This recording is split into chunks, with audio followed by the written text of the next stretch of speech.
जबलपुर से बड़ी खबर की बात करेंगे। सुबह 8:45 पर भूकंप के झटके महसूस हुए हैं। ये बड़ी खबर आपको बता रहे हैं। जबलपुर से सुबह 8:47 पर भूकंप के झटके महसूस किए गए हैं।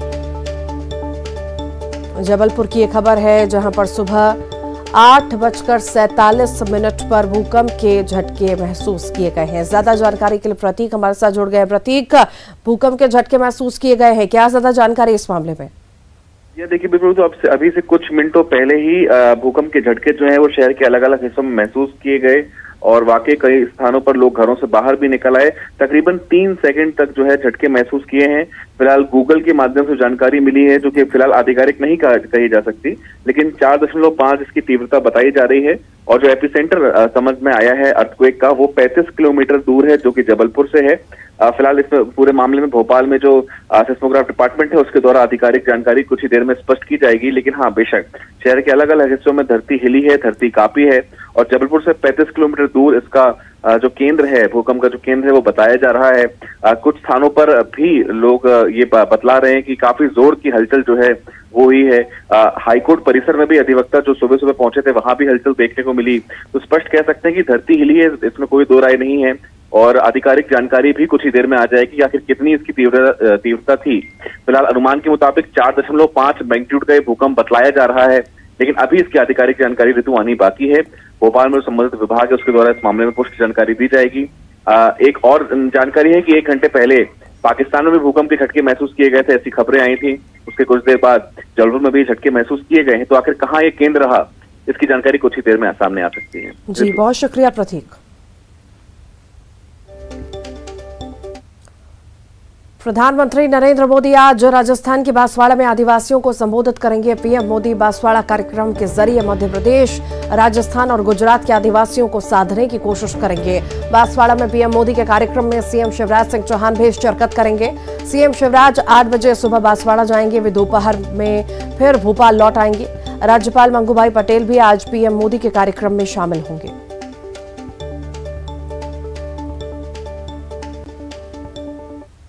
मध्य प्रदेश आज अपना 67वां स्थापना दिवस मना रहा है। स्थापना दिवस से पहले मध्य प्रदेश के सभी सरकारी भवनों को शानदार तरीके से सजाया गया। सतपुड़ा और विंध्याचल भवन समेत सरकारी भवनों पर रंग बिरंगी लाइटिंग की गई है। राजधानी के सरकारी बंगलों को दुल्हन की तरह सजाया गया। आज स्थापना दिवस के मौके पर लाल परेड ग्राउंड में रंगारंग कार्यक्रम का आयोजन किया गया। इसके साथ ही पूरे प्रदेश में कार्यक्रम का आयोजन किया गया है। मुख्यमंत्री शिवराज सिंह चौहान कार्यक्रम में शिरकत करेंगे। मुख्यमंत्री शिवराज सिंह चौहान ने शुभकामनाएं दी हैं। मध्य प्रदेश स्थापना दिवस की शुभकामनाएं दी। सीएम शिवराज ने ट्वीट किया, मध्य प्रदेश के स्थापना दिवस पर समस्त भाइयों बहनों और भांजे भांजियों को हार्दिक बधाई। हम सबका प्राणों से प्यारा प्रदेश प्रगति और उन्नति की ऊंचाई को छुए, हम सब लोग मिलकर इसके लिए कार्य करें। सीएम शिवराज ने प्रधानमंत्री के भारत के 5 ट्रिलियन इकोनॉमी लक्ष्य के प्राप्ति के लिए लिखा, मध्य प्रदेश लक्ष्य प्राप्ति में अपना हर संभव योगदान देने के लिए कटिबद्ध है। मध्य प्रदेश दिवस के शुभ अवसर पर सभी प्रदेशवासियों को, बहनों भाइयों बेटे बेटियों को हार्दिक बधाइयां, शुभकामनाएं। कभी बीमारू था मध्य प्रदेश अपना, लेकिन अब हम तेज गति से आगे बढ़े हैं और इस साल मध्य प्रदेश की आर्थिक विकास की दर ही है 19.76%। बीमारू से सुचारू और फिर अब आत्मनिर्भर मध्य प्रदेश बनाने की दिशा में हम तेजी से आगे बढ़ रहे हैं। मध्य प्रदेश हर क्षेत्र में विकास के नए आयाम स्थापित कर रहा है। इस अवसर पर केवल आपसे यही प्रार्थना है कि मध्य प्रदेश की प्रगति और विकास में आप अपना सर्वश्रेष्ठ योगदान देने की कृपा करें। आइए समृद्ध, विकसित और आत्मनिर्भर मध्य प्रदेश के निर्माण के लिए हम तेजी से आगे बढ़ें। बहुत बहुत शुभकामनाएं। तो स्थापना दिवस आज है और मुख्यमंत्री शिवराज सिंह चौहान ने भी सभी प्रदेशवासियों को शुभकामनाएं दी हैं। मुख्यमंत्री शिवराज सिंह चौहान ने शुभकामनाएं दी। स्थापना दिवस की शुभकामनाएं मुख्यमंत्री द्वारा दी गई और उन्होंने ट्वीट भी किया।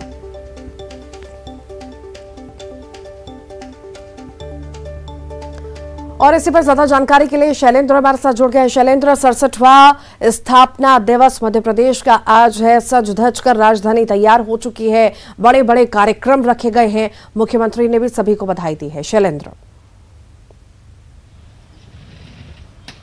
बिल्कुल ऋतु, जिस तरीके से मध्य प्रदेश 1956 में अस्तित्व में आया था और उसके बाद आज 67वां अपना स्थापना दिवस मना रहा है और यही कारण है कि मध्य प्रदेश के मुख्यमंत्री शिवराज सिंह चौहान ने प्रदेशवासियों को आज के स्थापना दिवस को लेकर बधाई दी है। इसके साथ ही उन्होंने अपने आलेख में ये बताया है कि पिछले 18 साल में किस तरीके से प्रदेश की जो बीजेपी सरकार है उसने अलग अलग इलाकों में विकास किया है, चाहे वह सड़क की बात हो, पानी की बात हो, स्वास्थ्य की बात हो या शिक्षा की बात हो। ये तमाम जो बातें हैं उन्होंने अपने आलेख के जरिए की है। हम इस वक्त अभी जो मुख्य कार्यक्रम जहां होना है वहीं पर मौजूद हूं। ये लाल परेड ग्राउंड है, यहाँ पर मुख्य कार्यक्रम आयोजित किया गया। शाम 7 बजे ये कार्यक्रम शुरू होगा और इसमें कई रंगारंग प्रस्तुतियां सामने आएंगी। इस बार की जो थीम है महाकाल लोक पर रखी गई है और यही कारण है कि शिव महिमा की जो नाट्य प्रस्तुति है वो यहाँ पर की जाएगी। इसके अलावा प्रसिद्ध जो म्यूजिशियन हैं शंकर एहसान लॉय, उनकी प्रस्तुतियां की जाएंगी और इस बार मध्य प्रदेश में लगातार 7 दिन तक जो है कार्यक्रमों का आयोजन किया जाना है, जिनका सिलसिला जो है वो सुबह से ही शुरू हो गया। विभिन्न सामाजिक संगठन हो, संस्थान हो या फिर जो दूसरे सरकारी संस्थान है उनके द्वारा लगातार अलग अलग कार्यक्रम आयोजित किए जा रहे हैं। आप देख सकते हैं कितनी बृहद तैयारियां जो है इस बार की गई, क्योंकि 2 साल से जिस तरीके से कोविड का समय रहा और ऐसे में बड़े आयोजन नहीं हो पाए थे, लेकिन इस बार जो है वो व्यापक तैयारियां की गई। लाल परेड ग्राउंड पर लगभग 20,000 लोगों के बैठने की व्यवस्था यहाँ पर की गई है और न केवल वीआईपी लोग बल्कि आम लोगों के लिए भी इसे निःशुल्क रखा गया है। पूरी तैयारियां जो है उनको अंतिम रूप दिया जा रहा है और शाम 7 बजे ये कार्यक्रम शुरू होगा, क्योंकि मध्य प्रदेश के लिहाज से एक बड़ा दिन है इसका स्थापना दिवस और ऐसे में मुख्यमंत्री शिवराज सिंह चौहान ने साफ तौर ये कहा था कि ये आयोजन जो है वो लगातार 7 दिन तक होने चाहिए, ताकि मध्य प्रदेश की जो लोक संस्कृति है, लोक नीतियाँ हैं, जो जिस तरीके से यहाँ के ऐतिहासिक धरोहर हैं उनके बारे में सारे लोग जान सकें। तो लगातार 7 दिन तक ऋतु कार्यक्रमों का आयोजन किया जाएगा और उनके माध्यम से मध्य प्रदेश में जिस तरीके से विकास हुआ है या जो नई धरोहरें मध्य प्रदेश में हैं, ऐतिहासिक धरोहरें हैं, उनके बारे में भी सब लोग जान सकें। इस तरह के प्रयास जो है सरकार के लगातार रहेंगे। जी शैलेंद्र, इस बार बहुत अलग होने जा रहा है कार्यक्रम। एक तो 2 साल से कोई कार्यक्रम नहीं हुआ था और इस बार हो रहा है तो महाकाल लोक के थीम पर हो रहा है, उसकी झलक कहीं ना कहीं देखने को मिलेगी। आखिर ये कार्यक्रम कितना खास होगा, क्योंकि ये कार्यक्रम 7 दिन तक चलने वाला है, तो उसमें क्या रहेगा 7 दिन और क्या ये 7 दिन कार्यक्रम इधर ही आयोजित होगा? तो अब सही करना नहीं। देखिए, आज जो है प्रमुख कार्यक्रम है वो यहाँ पर आयोजन होगा, जिसमें मध्य प्रदेश के मुख्यमंत्री शिवराज सिंह चौहान और प्रदेश के महामहिम राज्यपाल मंगू भाई पटेल शामिल होंगे और उसके बाद अलग अलग इलाकों में ये कार्यक्रम आयोजित किए जाएंगे, चाहे शौर्य स्मारक की बात करें या दूसरे अन्य जो ऐतिहासिक स्थल है जहाँ पर लोग इकट्ठा होते हैं वहाँ पर इस तरह के कार्यक्रम आयोजित किए जाएंगे। उसके पीछे कारण यही है कि मध्य प्रदेश की जो संस्कृति है, जो उनकी ऐतिहासिक धरोहरें हैं, किस तरीके से मध्य प्रदेश ने विकास किया है पिछले 67 साल में, इस सबको जो है वो आम लोगों तक पहुंचाना है और यही कारण है कि 7 दिन तक अलग अलग कार्यक्रम किए जाएंगे। भोपाल की राजधानी की भी बात करूं तो आज कार्यक्रम यहां पर आयोजित किया जाएगा। इसके अलावा शौर्य स्मारक पर भी अलग अलग दिन कार्यक्रम आयोजित किए जाएंगे। जो दूसरी ऐतिहासिक धरोहर हैं वहां पर भी कार्यक्रम किए जाएंगे। विभिन्न जो डिपार्टमेंट्स हैं वो अपने लेवल पर अलग अलग कार्यक्रम आयोजित करेंगे। जिस तरीके से आज सुबह जन अधिकार परिषद की तरफ से नशा मुक्ति रैली भी निकाली गई। समाज को संदेश देने का काम भी इन 7 दिनों में लगातार किया जाएगा। जी बहुत शुक्रिया शैलेंद्र जानकारी को साझा करने के लिए। मुख्यमंत्री भूपेश बघेल आज 3 दिवसीय राष्ट्रीय आदिवासी नृत्य महोत्सव और राज्योत्सव का शुभारंभ करेंगे। राजधानी रायपुर के साइंस कॉलेज मैदान में समारोह का उद्घाटन करेंगे। छत्तीसगढ़ विधानसभा के अध्यक्ष चरणदास महंत इस कार्यक्रम की अध्यक्षता करेंगे। विशिष्ट अतिथि के रूप में प्रदेश के सभी मंत्री शामिल होंगे और इसके अलावा बीजेपी सांसद सुनील सोनी, पूर्व मंत्री बृजमोहन अग्रवाल सहित सांसद, विधायक, संसदीय सचिव, निगम मंडल आयुक्त, जिला पंचायत के अध्यक्ष, उपाध्यक्ष और महापौर उपस्थित रहेंगे।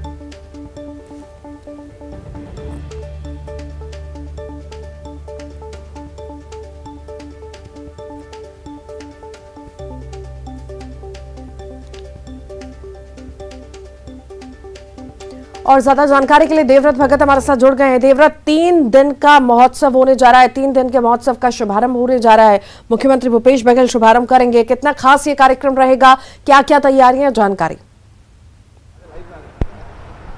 जी ऋतु, छत्तीसगढ़ का स्थापना दिवस है और राज्योत्सव के साथ ही साथ आदिवासी नृत्य महोत्सव का रंगारंग आगाज आज से होने जा रहा है। और जिस तरह से मंच की भव्यता देखकर ही आप कह सकते हैं कि कितना भव्य ये आयोजन होगा। ठीक मेरे पीछे सबसे पहले मैं मंच आपको दिखाना चाहूंगा कि एक बड़ा जो मंच है वो यहाँ पर पूरी तरह से तैयार किया गया है और कोशिश ये है कि इस कार्यक्रम को पिछली बार से ज्यादा भव्य बनाया जाए। 1500 कलाकार जो हैं 10 देशों के यहाँ अपनी प्रस्तुति देंगे। ये वही मंच है जहां पर लगातार 3 दिनों तक रंगारंग कार्यक्रमों की प्रस्तुति होगी। मुख्यमंत्री भूपेश बघेल जो है उद्घाटन कार्यक्रम में शामिल होने जा रहे हैं। तकरीबन 11 बजे का वक्त है, मुख्यमंत्री भूपेश बघेल यहां पर शामिल होंगे। इसके अलावा विधानसभा अध्यक्ष चरणदास महंत आ रहे हैं। साथ ही साथ जितने भी मंत्री हैं उन मंत्रियों की मौजूदगी जो है वो इस मंच पर होगी। इसके अलावा जो विदेशों से आए ट्राइब्स हैं, जो आदिवासी कलाकार हैं, उनकी प्रस्तुति होने जा रही है। 10 देशों की मौजूदगी यहाँ पर रहेगी, उन कलाकारों की मौजूदगी रहेगी। इसके अलावा देश के जितने भी राज्य हैं जो कि आदिवासी बहुल हैं और जहां आदिवासी संस्कृति दिखाई देती है उन राज्यों के भी जो कलाकार हैं वो यहाँ पर दिखाई देंगे। और आप मंच पर अगर गौर से देखेंगे तो आप देखेंगे कि जो विदेशी कलाकार हैं वो रिहर्सल करते हुए अभी दिखाई दे रहे हैं, क्योंकि कुछ ही देर में उनका कार्यक्रम आयोजित होने वाला है। ठीक मंच पे होने वाले कार्यक्रम की जो प्रस्तुति है उससे पहले अभी रिहर्सल इनका जारी है। यहाँ पे सभी देशों के कलाकार, सभी राज्यों के कलाकारों का एक मार्च पास्ट भी होगा ठीक कार्यक्रम से पहले। तो कुल मिलाकर के 3 वो ऐसे दिन होंगे जब सांस्कृतिक समागम से पूरी राजधानी गुलजार रहेगी। और क्योंकि राज्योत्सव बेहद खास होता है हर व्यक्ति के लिए, हर छत्तीसगढ़िया के लिए, और इसीलिए सरकार की कोशिश है कि जो छत्तीसगढ़ की संस्कृति है, आदिवासी संस्कृति है, उसका परिचय दूसरे देशों से भी हो। लिहाजा इसलिए अंतर्राष्ट्रीय आदिवासी नृत्य महोत्सव का आयोजन किया जाता रहा है और इस बार इसे और ज्यादा भव्य बनाने की कोशिश यहाँ पर सरकार द्वारा की गई है। तकरीबन 11 बजे ये पूरा कार्यक्रम शुरू होगा और उसके बाद लगातार 3 दिनों तक के इसी तरह से रंगारंग कार्यक्रमों से साइंस कॉलेज का ये जो ग्राउंड है वो गुलजार रहेगा। ठीक, देवव्रत आप लगातार बने रहिएगा, फिर आपके पास लौटूंगी अगली खबर पर। प्रदेश में आज से धान खरीदी की शुरुआत हो रही है। समर्थन मूल्य पर धान खरीदी की सभी तैयारियां पूरी हो चुकी हैं। प्रदेश सरकार ने इस साल 110 लाख मीट्रिक टन धान खरीदी का लक्ष्य रखा है। टोकन तुअर हाथ ऐप से घर बैठे मिलेगी ऑनलाइन टोकन की सुविधा। धान खरीदी के लिए किसान ऑनलाइन ऑफलाइन दोनों तरीके से टोकन ले सकेंगे। तो आज से धान खरीदी शुरू हो रही है, सभी तरह की तैयारियां हो गई हैं। आखिर तैयारियां किस तरह की, हमारे सहयोगी हमारे साथ जुड़ेंगे, वो भी बताएंगे। ये 3 तस्वीरें पहले आप देखिए अलग अलग तस्वीर आपको दिखा रहे हैं। सूरजपुर की, बालोद की जो तस्वीर आप देख रहे हैं, बलरामपुर की तस्वीर आप देख रहे हैं। अलग अलग जगह पर व्यवस्थाएं और जायजा लेने के लिए अधिकारी पहुंचे। धान खरीदी केंद्रों पर आखिर किस तरह की व्यवस्थाएं हैं, नहीं है, क्या क्या जरूरत है, ये सब निरीक्षण जो है किया गया है। इसी पर ज्यादा जानकारी के लिए हमारे साथ हमारे सहयोगी देवव्रत हमारे साथ जुड़ गए हैं। देवव्रत, धान खरीदी की शुरुआत आज से 1 तारीख से हो रही है। इस बार ऑफलाइन के साथ ऑनलाइन की व्यवस्था भी की गई है। आखिर वो कितना चुनौतीपूर्ण रहेगा अधिकारियों के लिए जो वहां पर मौजूद है, क्योंकि कल हमने देखा था कि कई सारे किसान परेशान हो रहे थे, सर्वर डाउन चल रहा था। पहले तो उनको ऑनलाइन का सिस्टम ही समझ में नहीं आ रहा था, जब तक समझ आया तो सर्वर डाउन हो गया। तो आखिर कितना चुनौतीपूर्ण है ये?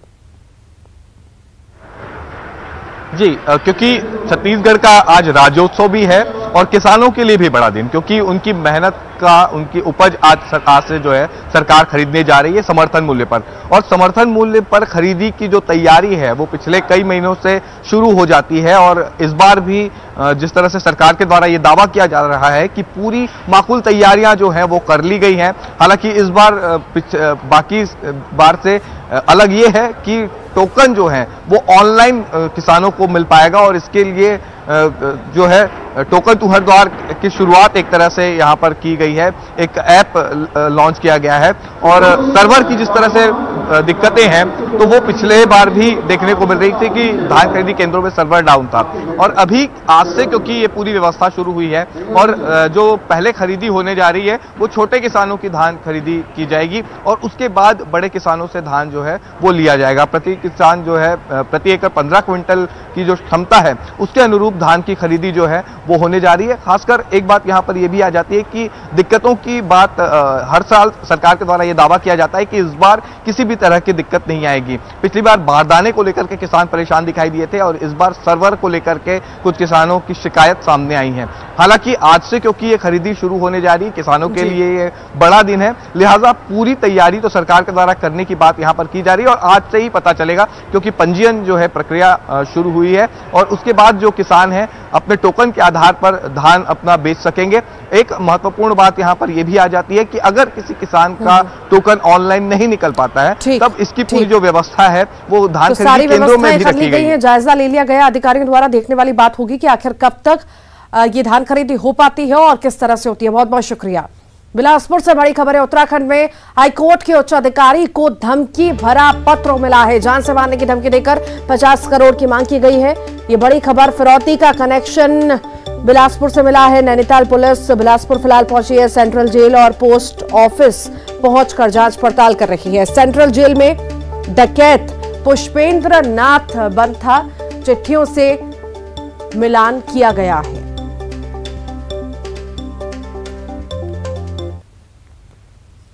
दिल्ली से बड़ी खबर है। कमर्शियल एलपीजी सिलेंडर सस्ता हुआ है। 19 किलो का कमर्शियल एलपीजी सिलेंडर 115.50 रुपए सस्ता हुआ है। आज 1 नवंबर से दिल्ली में 19 किलो के कमर्शियल सिलेंडर के दाम 115.5 रुपए घटे हैं। कोलकाता में 113 रुपए, मुंबई में 115.5, चेन्नई में 116.5 रुपए कम में मिलेगा सिलेंडर।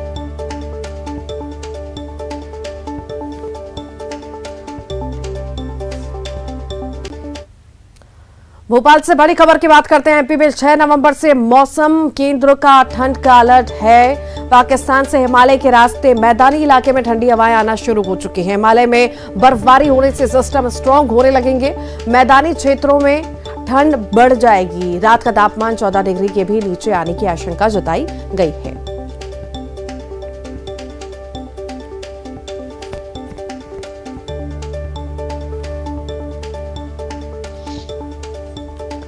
तो ठंड आने का अनुमान जो है मौसम विभाग द्वारा जारी किया गया है। 6 नवंबर से ठंड बढ़ सकती है। रात का तापमान गिर सकता है और लोगों को ठंड का एहसास ज्यादा होगा। हिमालय के रास्ते मैदानी इलाके में ठंडी हवाएं भी आना अब शुरू हो चुकी है। बर्फबारी होने से सिस्टम स्ट्रांग होने लगेंगे। हिमालय में बर्फबारी होने से ग्वालियर से बड़ी खबर है। एक्शन में ऊर्जा मंत्री प्रद्युम्न सिंह तोमर हैं। ग्वालियर विधानसभा क्षेत्र में पैदल निकले हैं ऊर्जा मंत्री। तामेश्वर मंदिर इलाके में अमृत प्रोजेक्ट में खोदी गई सड़क खराब होने से नाराज हुए मंत्री। अधिकारियों को अल्टीमेटम देकर पंचनामा बनवाया। सड़क के लिए जूते चप्पल छोड़ चुके हैं प्रद्युम्न सिंह तोमर।